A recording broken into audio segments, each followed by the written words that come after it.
प्रेग्नेन्सीमा कुन जाँच कहिले गराउने यो सबैजनाले जान्नुपर्ने कुरा हो। 2 दिन अगाडिको कुरा हो। 28 हप्ता प्रेग्नेन्सीको 28 हप्तामा एउटा जोडी अस्पताल आउनुभयो र उहाँहरूले भन्नुभयो, डाक्टर साहब मेरो बच्चाको हात खुट्टा मुटु सबै बनिसकेको छ कि छैन हेर्न आएको भनेर चाहिँ त्यसरी आउनुभयो। धेरै जनाको चाहिँ समस्या नै यही हुने गरेको छ, एकदम व्यस्तताको कारणले अथवा थाहा नभएर चाहिँ प्रेग्नेन्सीमा कुन जाँच कहिले गराउने भनेर उहाँहरूलाई त्यो कुराको ज्ञान छैन।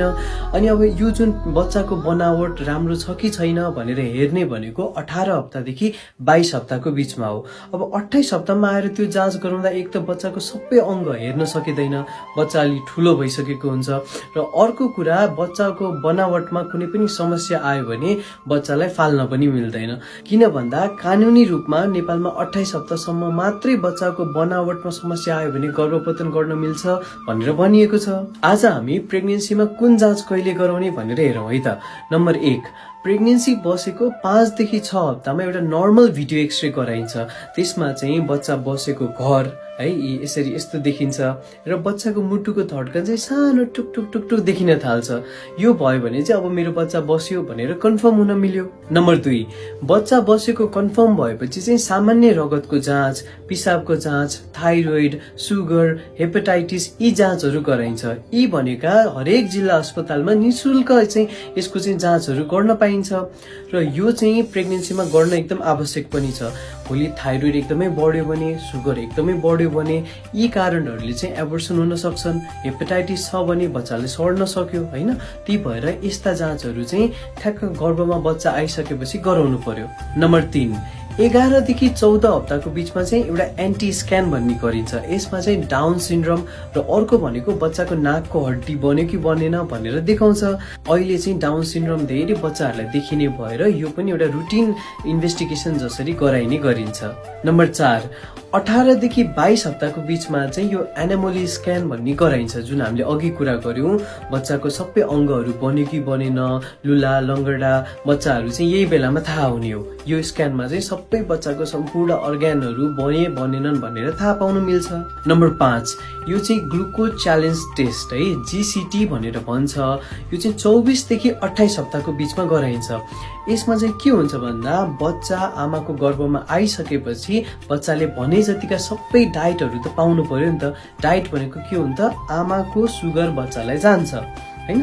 तर के हुन्छ भन्दा आमाको सुगर बच्चालाई जान सकेन, त्यो बाटोमा केही चाहिँ बन्द भयो भने चाहिँ आमामा नै सुगर एकदमै धेरै बढ्छ।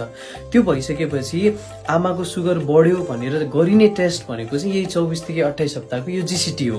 सुगर बढ्यो भने बच्चा एकदमै ठुलो हुने, तर बच्चाको विकास चाहिँ एकदम सुस्त हुने, त्यसपछि बच्चाको जन्म पश्चात चाहिँ एनआइसियुमा धेरै समय राख्नुपर्ने। अहिले मेरो अस्पतालमा चाहिँ एकजना दिदी हुनुहुन्छ, उहाँको चाहिँ यो दोस्रो प्रेग्नेन्सी थियो, अहिले आएर डायबिटिज देखा पर्यो। बच्चाको जन्म पश्चात चाहिँ अहिलेसम्म पनि बच्चा एनआइसियुमा छ।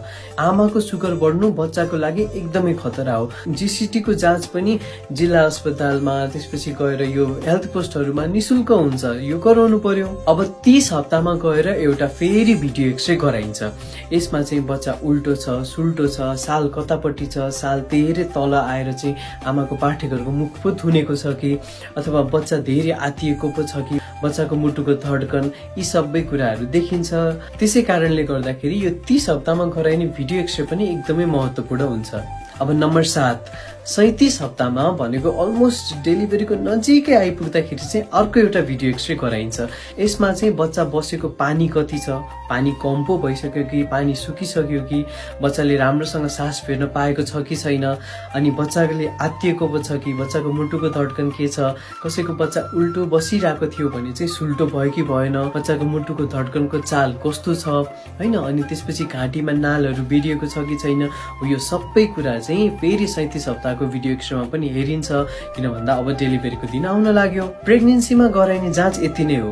देख्दाखेरि त अझै 6 वटा 7 वटा कति धेरै हो जस्तो लाग्छ नि है। हाम्रो हजुरआमाहरूले कुनै जाँच नगरी पनि त हाम्रो बुबा आमाहरूलाई चाहिँ त्यसरी हुर्काउनु भएको थियो। त्यतिखेर राम्रो बच्चाले राम्रै केयर पाउँदै गए, तर जो चाहिँ लुला लङ्गडा विभिन्न अङ्गहरू नभएका जो चाहिँ जन्मिनु भयो उहाँहरू चाहिँ छिछि दूर दूर भएर हैन, उहाँहरूले राम्रो चाहिँ स्याहार सुसार त पाउनु भएन।